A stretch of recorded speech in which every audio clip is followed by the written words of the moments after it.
Запад отказывается платить за войну. О каких гарантиях безопасности тогда можно говорить?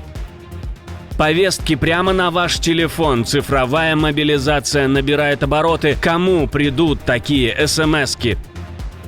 Крупнейшее наступление за всю войну и оккупация города-миллионника. Армия переходит к спецоперации. Ситуация выходит из-под контроля, бунт набирает обороты, а Путину выставлен жесткий ультиматум, иначе они идут на столицу. Россия на пороге революции. Эти и другие самые важные события вечера четверга 21 августа. Самые важные и срочные новости, эксклюзивные подробности. Вы смотрите информационный выпуск «Нехта». Оперативно о событиях в России, Беларуси, Украине и мире. Раньше и понятнее других. Все, что нужно знать сегодня.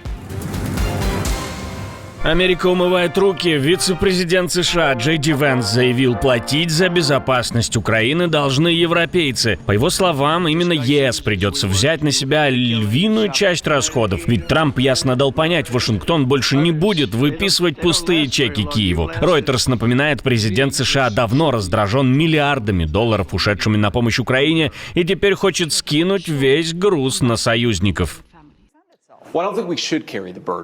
Я не думаю, что мы должны нести здесь это бремя. Президент, безусловно, ожидает, что Европа будет играть здесь ведущую роль. Независимо от того, какую форму это примет, европейцам придется взять на себя львиную долю бремени. Это их континент, это их безопасность, и президент четко заявил, им придется сделать здесь шаг вперед. Но за громкими словами скрываются детали. Bloomberg пишет, обещание гарантий, как в НАТО, на деле не означает автоматической обороны Украины с странами Альянса. Речь идет о быстрой военной поддержке, финансах, укреплении армии и новых санкциях против России. Политико добавляет, Пентагон уже предупредил, роль США в гарантиях безопасности будет минимальной, а внутри НАТО растет тревога. Европе придется оплачивать дорогой мир почти в одиночку. И в этот момент Москва выходит с заявлением. Лавров утверждает, обсуждать гарантии без России невозможно. По его словам, Москва готова рассматривать формат только при участии Китая, США, Великобритании и Франции. Все остальное – это путь в никуда. Все вопросы, которые требуют рассмотрения на высшем уровне, будут хорошо проработаны, и эксперты, министры подготовят соответствующие рекомендации. И, конечно, при понимании, что когда и если дело, надеюсь, когда дело дойдет до подписания будущих договоренностей, то будет решен вопрос о легитимности персоны, которая будет подписывать эти договоренности с украинской стороны. Ситуация беспрецедентная. Удар дроном пришелся по территории НАТО, и это означает только одно – Россия методично тестирует границы. МИД Польши отреагировал на упавший под Варшавой дрон нотой. Очередное нарушение нашего воздушного пространства с востока подтверждает, что самая важная миссия Польши в рамках НАТО – это защита собственной территории. МИД направит протест виновной стороне. Министр обороны Косиня-Камыш заявил прямо, это российская провокация. Москва снова играет в гибридную войну именно в момент, когда дискуссии о мире и Вашингтон, и Киев, и союзники ищут формулу окончания войны. Po raz kolejny mamy do czynienia z prowokacją Federacji Rosyjskiej. Мы снова имеем дело с провокацией со стороны Российской Федерации, с российским дроном. Мы имеем дело с этим в решающий момент, когда идут обсуждения о мире в Украине. Мы имеем дело с этим в то время, когда есть надежда, что эта война, объявленная Россией, война против украинского государства, но также война, угрожающая безопасности стран НАТО, может иметь шанс на завершение. Россия снова идет на провокацию. По данным армии, это был беспилотник с китайским двигателем, низколетящий, чтобы обойти радары. На борту небольшой заряд, не боевая головка, но все равно взрыв. Генерал Малиновский отмечает, такие двигатели доступны на рынке, а сам дрон очень похож на так называемый «Вабик» — приманку, используемую для запутывания ПВО. Но полной уверенности пока нет, остатки продолжают собирать. Учитывая эти и другие доказательства, которые нам удалось собрать и проанализировать на данный момент, в первую очередь это видеозаписи, которые были изъяты в ходе расследования, существует очень высокая вероятность, но, как я уже сказал, мы должны это подтвердить, что объект прибыл именно из Беларуси. Беларусь выходит на новый уровень сближения с Ираном. И речь идет не только об экономике, но и о военной сфере. Во время переговоров с иранским президентом Александр Лукашенко заявил, что Минск готов углублять сотрудничество во всех направлениях. Говорит, что Иран был и остается другом, а также передал привет духовному лидеру Али Хаменеи. Мы сегодня с моим коллегой провели весьма содержательные переговоры и достигли очень, как я ощущаю, чувствую, хороших сдвигов в наших отношениях.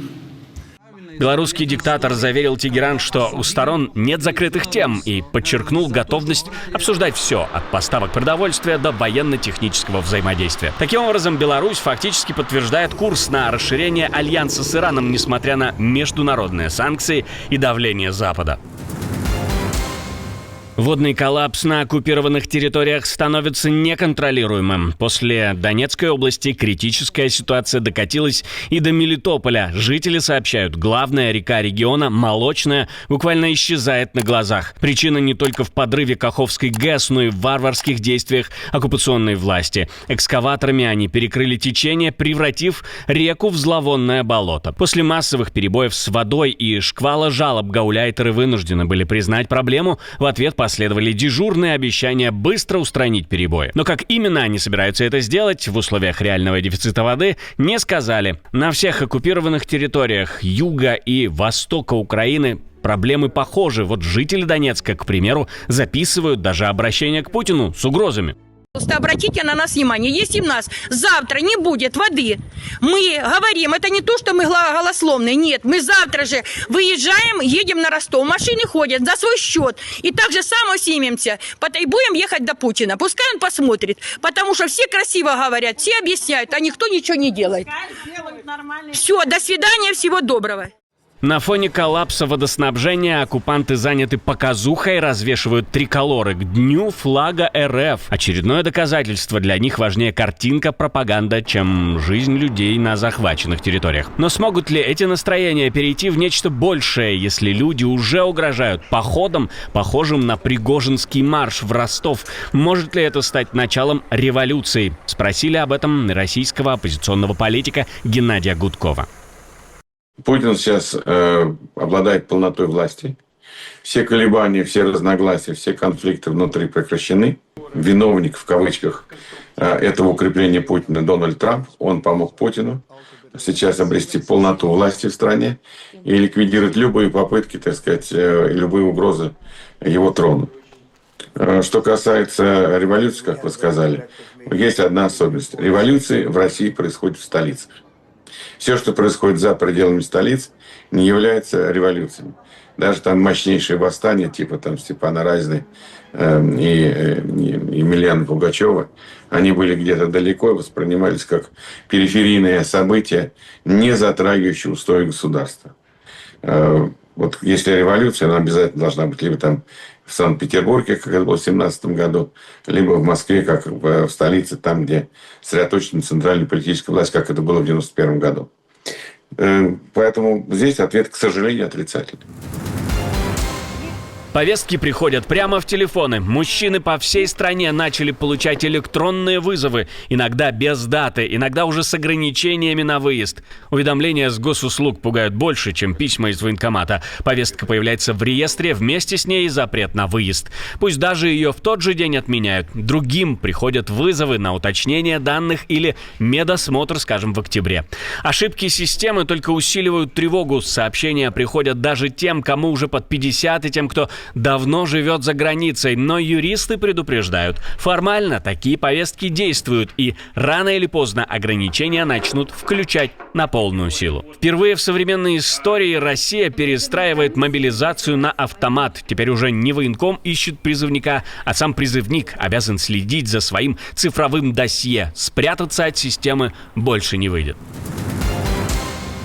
Готовится крупнейшее наступление за всю войну. Армия уже вошла на окраины города. Тысячи резервистов подняты по тревоге. Еще десятки тысяч срочно мобилизуют. План прост: взять под полный контроль территорию, которую противник контролирует уже долгие годы. Жителям приказано эвакуироваться. Сотни тысяч людей бегут в укрытие, но удары уже накрывают жилые кварталы. Есть погибшие среди мирных, в том числе и дети. Международные организации бьют тревогу. Новая катастрофа для населения неизбежна. Хамас называет планы Тель-Авива продолжением жестокой войны против невинных мирных жителей. Для сотен тысяч палестинцев в Газе объявлена эвакуация на юг сектора. Но кадры из Зейтуна и Сабры показывают, ситуация уже катастрофическая.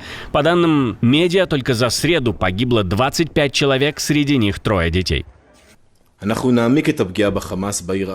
Мы усилим наступление на Хамас в городе Газа, оплоте правительственного и военного террора террористической организации. Мы усилим удары по террористической инфраструктуре на земле и под землей и лишим населения зависимости от Хамас. В соответствии с указаниями политического руководства и после утверждения планов начальника генерального штаба, армия обороны Израиля приступила ко второй фазе операции «Колесницы Гедеона». Запад осуждает действия Цахаль, лидеры предупреждают, этот шаг может втянуть весь регион в бесконечную войну. Но военные открыто заявляют, остановки не будет, удары продолжатся, пока не будет уничтожена вся инфраструктура противника. Все идет к тому, что уже в ближайшие дни регион увидит масштабный перелом, и последствия могут оказаться необратимыми. Мы поговорили как раз о последствиях с Геннадием Гудковым. Как ни странно, американская администрация опять, к счастью, там пока Трамп занимает более прагматичную и более разумную позицию, американский президент, вероятно, это все-таки результат правильных действий команды, которая может на него влиять и формировать его точку зрения. Хотя, если мы берем сейчас по итогам, то, конечно, Трамп приостановил жесткое давление на Иран. Да, идет война. Да, к сожалению, бывают жертвы. Да, к сожалению, их не избежать, когда в тебя стреляют террористы из толпы. Увы, это страшная правда войны, но это не вина Израиля, что он вынужден защищать свою независимость, свою безопасность этими методами. Мы прекрасно знаем, куда вся ушла международная помощь. Она ушла на формирование власти Хамаса, на использование этих денег для вооружения, рытье туннелей, схронов и так далее. Отдельное спасибо, что досмотрели до конца. Спасибо за ваше доверие. Жду развернутых комментариев, лайков и репостов. Это важно, чтобы нас становилось больше. На этом пока все. До новых встреч и хороших вам новостей.